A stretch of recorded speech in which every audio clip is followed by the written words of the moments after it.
Kula gadah sekian bukti riwayat teng Ihya niku wonten riwayat inna min khiyari ummati qauman yathakuna jahran min saati rahmatillah. Riwayat teng kitab Hilyatul Auliya ditambahi inna min khiyari ummati fi ma nabbani al malaul a'la. Qauman yathakuna jahran min saati rahmatillah. Termasuk umat-umat pilihane Allah iku umat sing nak guyu ku banter-banter. Mergo saking yakine jembare rahmate Allah. Terus Mas Nadi nak guyu banter, senajan ora dadi menteri agama. Saking syukure. Sause radido mutung perkara menteri agama niku kula teng putih-putih cerita. Termasuk teng ngarepe Pak Said Akil. Semua kita ini membantu Indonesia. Terus apa artinya menteri pertanian kalau petani tidak nanam nopo? Pangan. Artinya ketahanan pangan ini karena petani nandur pari nopo karena menteri pertanian? Karena petani nandur nopo? Keberlangsungan agama ini karena kiai gelem mulang apa karena menteri agama? Jadi justru berharap menteri itu kan menggantungkan agama pada menteri. Agama ini sudah jalan, bahkan sebelum ada negara ini agama sudah jalan. Artinya semua kita ini bantu keberlangsungan agama, tata pangan, juga menteri pertahanan. Orang tidak konflik itu karena menteri pertahanan apa nasib itu kon ngalah, kon ngempet. Kita tidak konflik karena nasihat leluhur, kon ngalah kan apa ngempet wal kadzimin. Jadi kontribusi kultur pada negara ini luar biasa. Lalu kultur yang sudah ada ini oleh negara dimanage, ada menterinya, ada ketuanya. Tapi sebetulnya ini itu tidak mengalahkan jasa masyarakat. Nah, bila perlu diarani masyarakat. Artinya mulai riyen niku Nabi cara menanamkan kita itu kullukum ra'in wa kullukum mas'ulun an ra'iyah. Jadi kita stabil karena kita punya mental wal afina anin nas, nara cocok ngempet. Kita punya ketahanan pangan karena para petani nanam padi. Keberlangsungan agama karena yang alim gelem mulang. Saya contoh dipaksa kon sak jam setengah.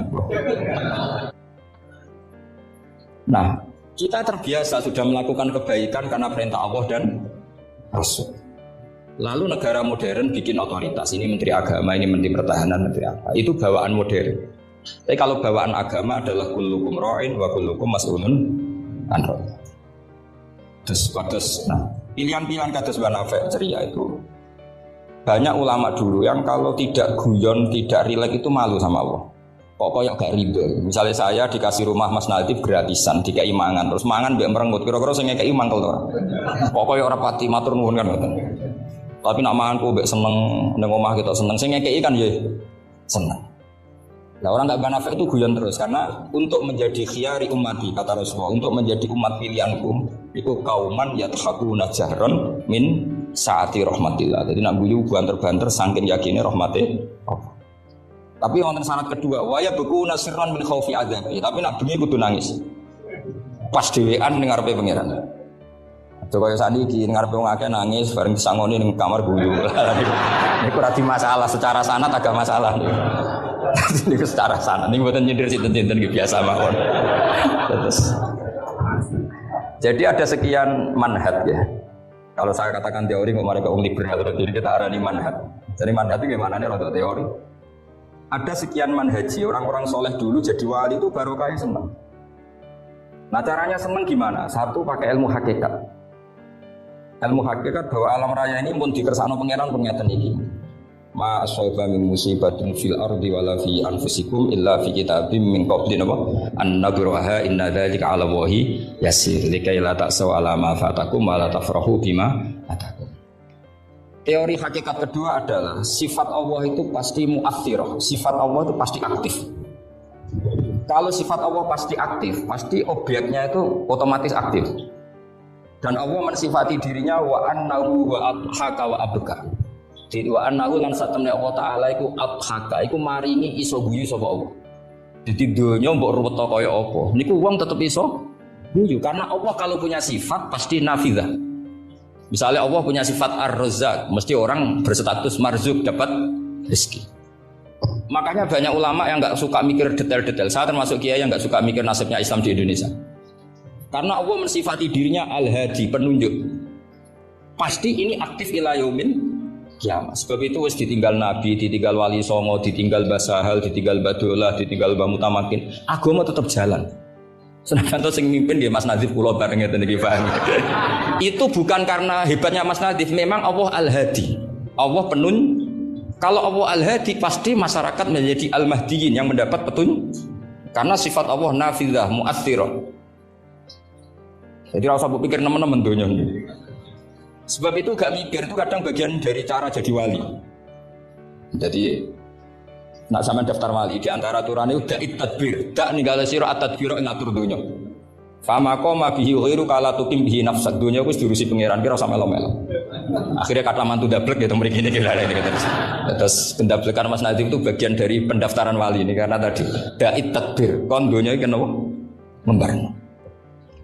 Saya gak ada cerita. Lah Nafi termasuk tiang sing mboten kersa mikir serius-serius. Angger kula ki guyon. Bapak kula Kiai Nur Salim muridipun Badullah. Niku guyon ngantos sampai kapundhut terus guyon. Umar bin Abdul Aziz badhe kapundhut terus guyon. Lha apa mbok tangisi? Lah jenengan badhe mati. Lah memang nak mati Imam Murdi. Ila khairi madhubin ilaih. Ke zat yang sebaik-baiknya zat untuk kita tuju yaitu Allah Arhamur Rahim. Mbek kowe tambah ruwet.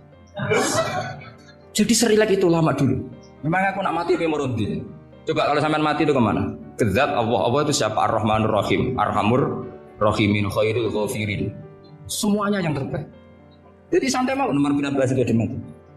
Sampean mesti gak wani itu. Itu bagian dari kaifiyah. Kaifiyah muamalah sama Allah dengan cara yang elegan, yaitu ceria.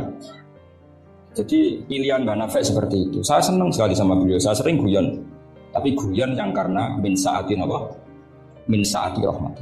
Kalau terus akan. Wa annahu wa adhaka wa abka. Allah itu zat sing maringi. Kita tahu sifat Allah itu pasti nafilah, pasti mu'athirah. Sebab itu wong sumpah kaya apa, kata jenengan kabeh saya yakin sing gak ada utang nggih kathah. Wae guyu ya tetep. Bahkan cerita dia mau bojo nek kancane ya guyu. Padahal pas ning omah ya wedi tenan. Tapi kok cerita kancane yo guyu. Wah mau piring dibuang seru yakin deh. Iku pas dibanteng piringnya ya susah. Paling kejadiannya 5 menit. Cerita mbek kancane berjam-jam. Wah bojoku nek ngamuk jos. Piring dibuang dengan pokoke hebat. Guyu, akeh diguyu mek susah. Terus sing sitok nambah yo, nak bojoku gak ngono. Nak mangkel minggat. Wah akhirnya guyon. Iku saking hebatnya Allah Subhanahu wa ta'ala. Karena Allah sekali punya sifat nafidzah. Sehingga dirinya al-haq hidayat ini akan ada ila yaumil qiyamah. Makanya Sayyidina Umar radhiyallahu anhu ketika beliau memimpin sukses, sangat sukses. Itu banyak Sayyidina Ibnu Umar, Abdul bin Umar kalau jalan-jalan itu diprovokasi. Mbok agamu disuwun suksesi. Kersane kepemimpinan ini berjalan tanpa konflik karena ditunjuk oleh Sayyidina Umar radhiyallahu anhu. Pertama Abdul bin Umar itu mengabaikan itu, tapi lama-lama mereka mendesak dengan analogi begini. Analogi itu kias begini. Kalau ada penggembala kambing, kemudian kambingnya yang 100 itu di hutan atau di padang rumput, terus ditinggal gelanggang. Menurut pendapat Anda, penggembala ini dosa enggak? Karena yudhayu, karena menyia-nyiakan kambing-kambing itu. Oh iya. Fa ummatu Muhammad a'dzamu minal ghunam. Umatnya Muhammad itu lebih serius ketimbang urusan apa? Kambing. Kok enak Umar wis tuwa pe mati tinggal gelanggang enggak diatur suksesinya. Usul itu ditawarkan ke Sayyidina Umar. Sayyidina Umar sempat kepikiran, koyo iya. Tapi lama-lama Umar bangkit ketika gerak. Oh enggak jadi. Saya tetap tidak mau mikir Islam seperti ini. Karena agama ini milik Allah. Wala yudai Allah khilafatahu wala dinahu wala kada wa kada. Allah tidak akan membiarkan agama ini. Terus bagian dari iman adalah wong kadang ora oleh mikir detail. Karena sifatnya Allah pasti aktif. Coba jangan pirsa kan. Agama ini pernah ditinggal Sayyidul Khalqi, Akramul Anbiya wal Mursalin. Dia jalan. Ditinggal para sahabat dia jalan. Wali songo wis alim keramat, nasabe nggih tok. Saiki disaingi mudin, panduane kompilasi hukum Islam. Iku yo agama jalan. Bisa utanah ijek ombo, wong sering kelaparan kurang beras. Saiki tanah entek nggo omah wong luweh lu. Karena Allah mensifati dirinya Ar-Razzaq. Dan sifatnya Allah pasti nafidzah, pasti mu'athirah. Terus kula suwun manhaj kados Nafi ceria, bukan berarti enggak mikir. Pancen itu mangkaifiyah. Termasuk thariqah. Sing serius kados biasa hal bagian dari thariqah. Sing penting wonten ilmune. Ya saya ulang lagi, sing penting wonten apa? wa annahu wa adhaka wa abka.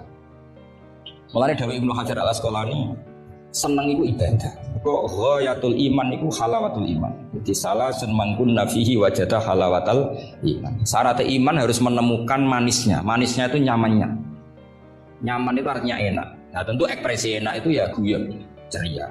Wong muni Islam ku enak wong mbek merengut, itu kan malaikat gak ngandel iki. Muni Islam iku agama sing top, agama sing membawa kebahagiaan dunia dan akhirat. Tapi wong men besemut gremeng. Dari malaikat dicari bahagia kok grem.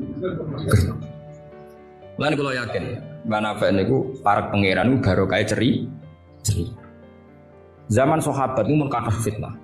Ketika konflik Sayyidina Ali, Sayyidina Muawiyah.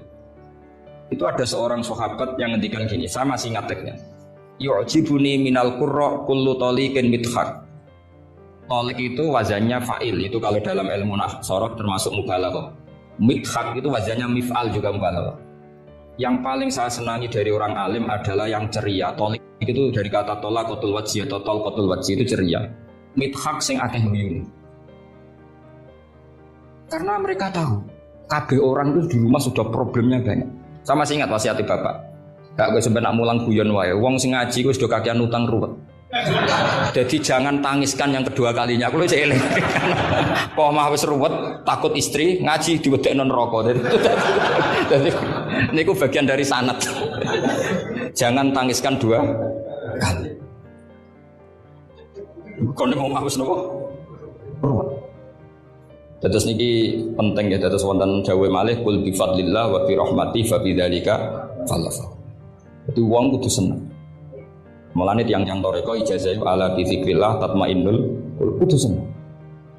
Bahkan kalau nate maos riwayat la syai'a aqsamu min dhahri iblis min farahil mukmin. Tidak ada sesuatu yang paling bisa menghancurkan iblis kayak farahil mukmin. Senenge tiyang napa? Kok wong nak seneng ku rido mek kodok-kodok. Seneng macam-macam, ono sing seneng karena punya materi, seneng jadi mantu kiai, ono sing seneng untuk duit macam-macam. Yang penting aja seneng mergo untuk SDSB, paham ya? Kesenangan orang ulama itu beda cara seneng karena mereka penjaga agamanya Allah. Niku nak untuk jawaban lu seneng, senajan to ya ora untuk duit. Kula riyen nate janggal mek kodok-kodok. Wong Allah ngersakno elek kok ngukum, kan cara dohir kan iskal lu bingung. Ya kanggo sing mikir, nek ora mikir malah enak ora iskal. Tapi kalau nanti mau Ustaz Umil Barohin perdebatan ulama ahli sunnah sama Mu'tazilah. Cara berpikir Mu'tazilah, keburukan itu dilarang Allah, kok terjadi? Ya sudah, itu berarti di luar kehendak Allah. Karena itu kalau itu dikehendaki Allah berarti aneh. Anehnya Allah menghendaki kemudian menghukum. Seakan-akan Mu'tazilah ini menang satu sesi, menang satu poin. Tapi kata ulama ahli sunnah cara ngendikan gitu. Idzan waqa'a fi mulkihi ma la yuriduhu. Kalau gitu berarti di kerajaannya Allah banyak sesuatu yang terjadi di luar kendalinya. Jadi kira-kira ini bantah sunnah, misalnya Hollywood kan kota maksiat misalnya. Gusti seputi Hollywood kan maksiat tok. Sepi aku dia gak berdaya. Kowe seneng di pangeran ngono. Artinya resiko mengatakan setan yang mengatur maksiat berarti setan itu dijaya karena maksiat selalu lebih banyak ketimbang taat. Makanya Ja'far Shadiq ketika ditanya Qadar ngendikan ngene, "Atarahu ayyu syukurkan." Masa kamu melihat Allah ketika dimaksiati itu secara terpaksa? Jadi secara terpaksa gini, sajane aku yo kepengin wong kabeh ku apik, tapi aku dhewe ora berkutik. Kan repot kalau Allah begitu. Ya Allah semua yang menghendaki khairihi wa syarrihi minallah. Tapi kita memahami khairihi wa syarrihi minallah dengan pemahaman khas ulama itu. Jadi mengatakan syarrihi minallah karena kedijayaan Allah, bukan karena kita pecundang nak maksiat diisnadno ning Allah Subhanahu wa ta'ala. Saya ulang lagi ya, kita bangga dengan khairihi wa syarrihi minallah bukan karena menisbatkan keburukan kepada Allah enggak, tapi karena menisbatkan kedijayaan Allah Subhanahu wa ta'ala. Sehingga khairihi wa syarrihi semua dalam kendali Allah Subhanahu wa ta'ala. Karena innallaha ala kulli syai'in qadir.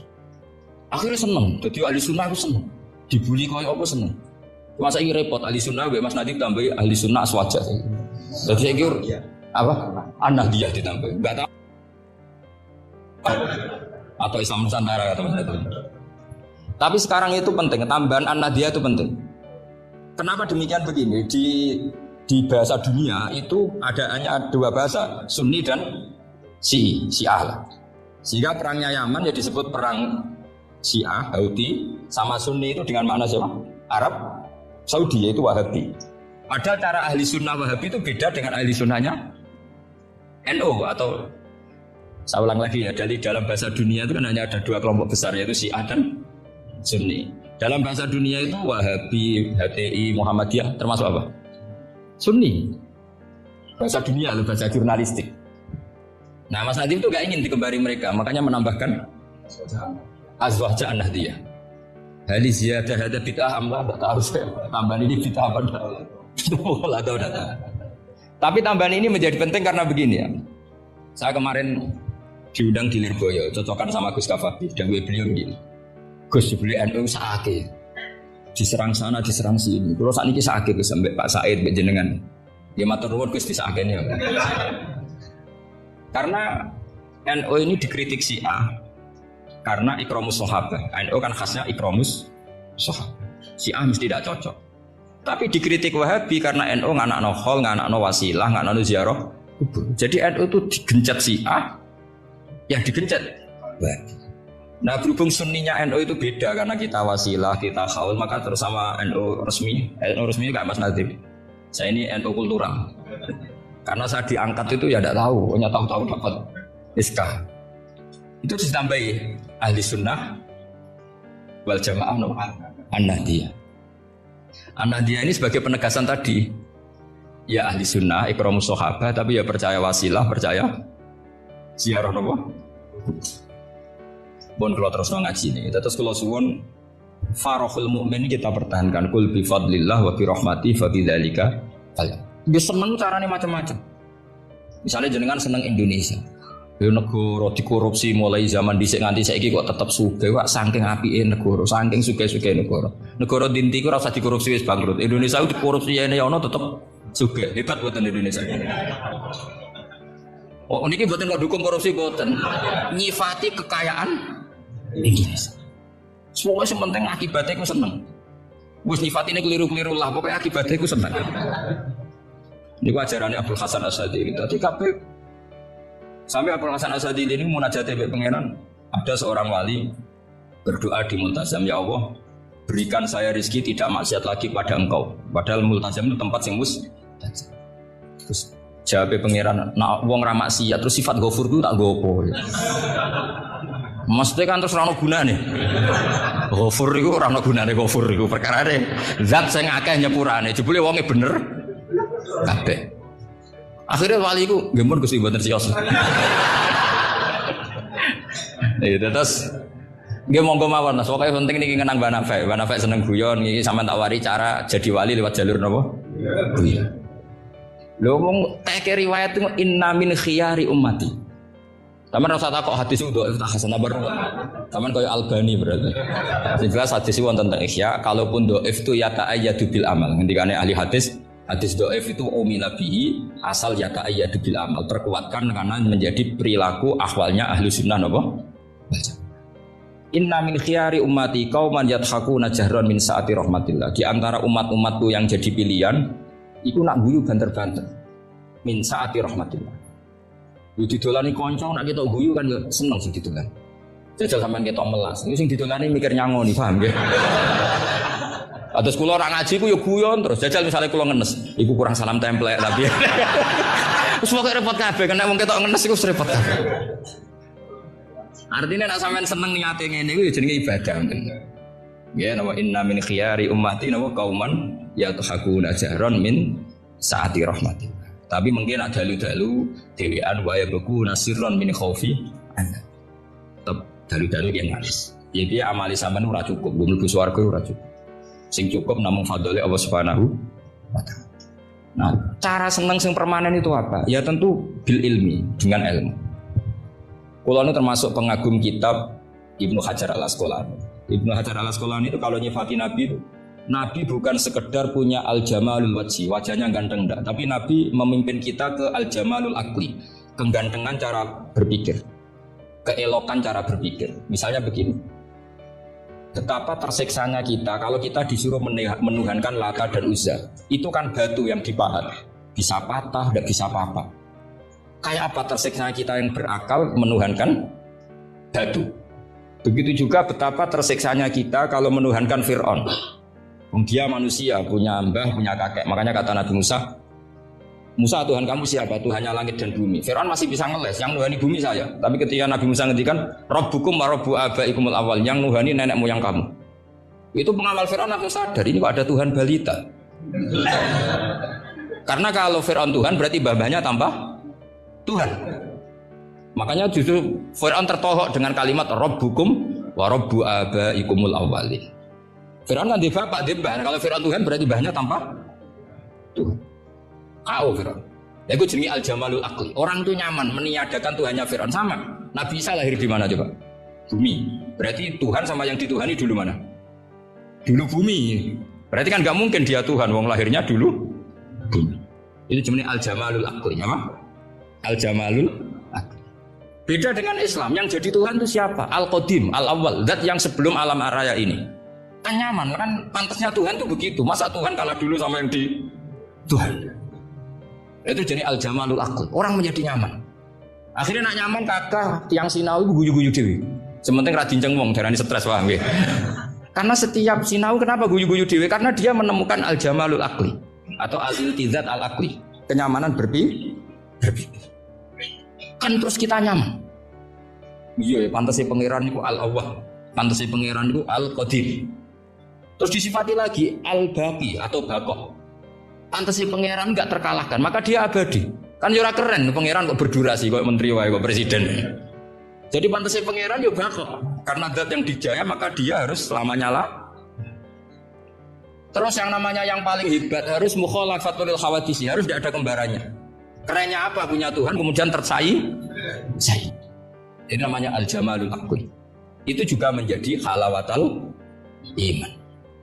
Terus kalau suwon manjan di acara hormat banafek, semoga itu di Islam sing seneng cek nganggo cara sing salah lah, sing meletel lah, sementing seneng. Itu ada wali itu agak kacau, tapi dungane ku kacau, tapi mustajab. Sama ndak ijazahi tapi aja lakoni. Mereka nak nglakoni iku copy paste, iku jenenge jiplak. Itu kalau dalam dunia kampus plagiat itu ditolak itu kalau. Ada seorang wali datang ke Rasulullah SAW di Raudhah. Ya Allah, jenengan punya dua pilihan. Jika saya menjadi soleh maka surah habibu, maka kekasih jenengan senang. Wa hazuna adu musuh anda susah, musuh engkau susah. Kalau seseorang soleh yang cinta itu Rasulullah. Saya ulang lagi ya Allah, jenengan punya dua pilihan. Jika saya soleh maka kekasihmu senang, yang susah saya. Tapi jika saya jadi orang zalim, orang fasik, kekasihmu susah, yang senang setan musuhmu. Mohon jenengan milih mawon, jenengan kekasih jenengan. Napa nyenengno musuhe jenengan? Ya gak mungkin kan pangeran kok kepen nyenengno setan. Ya soleh. Jadi ana donga rada teroris. Ya apapun itu, yang penting kowe dadi seneng mbek pangeran. Mulane kula nak donga iku rapati tenanan, ku yakin mandi. Mboten krana nyepelekno donga mboten, tapi yakin mandi. Dengan status Allah al-mujib. Dengan status Rasulullah sing syafi'u khalqi. Bil mukminina raufur. Banyak ulama juga, ulama dulu banyak kalau dongo rapati tenanan. Takut kenapa rapati tenanan? Aku wis didongakno Kanjeng Nabi. Iki mau formalitas tok. Sing mandi ku dongane Kanjeng Nabi. Kanjeng Nabi wis donga wa marham ummati. Siku wae sing mandi. Iki mau formalitas tok. Nah sampean gak gayane khusyuk tapi ora roh betapa sektine dongane Nabi. Kenapa kok donga tenanan? Wah nek ora repot. Repot wis didongani Kanjeng Nabi kok repot. Maksud kula nek sampean jenis wong sing serius, cara berpikir seperti itu. Bukan tidak serius karena tasahul, karena tahawun, karena istighfar. Tapi kita santai karena yakin Allah al-hadi. Kalau Allah al-hadi maka sifat ini akan efektif ila yaumil qiyamah. Mulane dawuh Rasulullah sallallahu alaihi wasallam, la tazalu ta'ifatun min ummati zahirina 'alal haq la yadurruhum man khalafahum. Sebagian riwayat la yadurruhum man nawahum. Selalu kelompok umatku akan selalu zahirina 'alal hak, membela mati-matian kebenaran. Coba Uni Soviet kayak apa, negara komunis 100 tahun. Ketika ada persemakmuran langsung jadi Uzbek, ceknya Tajikistan. Kita dijajah Belanda 350 tahun. Tahu ono tragedi PKI. Tapi sekarang santri kayak apa? Malah ono hari santri bareng wis mulya ora di menteri bingung ya. Tapi betapa karena agama ini diurus Allah, kita melalui fase kayak apa saja tetap agama ini jalan. Kenapa? Karena Allah al-hadi. Sifatullah pasti nafidah, pasti muas. Yang ngoten mawon. Assalamualaikum warahmatullahi wabarakatuh. صل وسلم دائما ابدا على حبيبك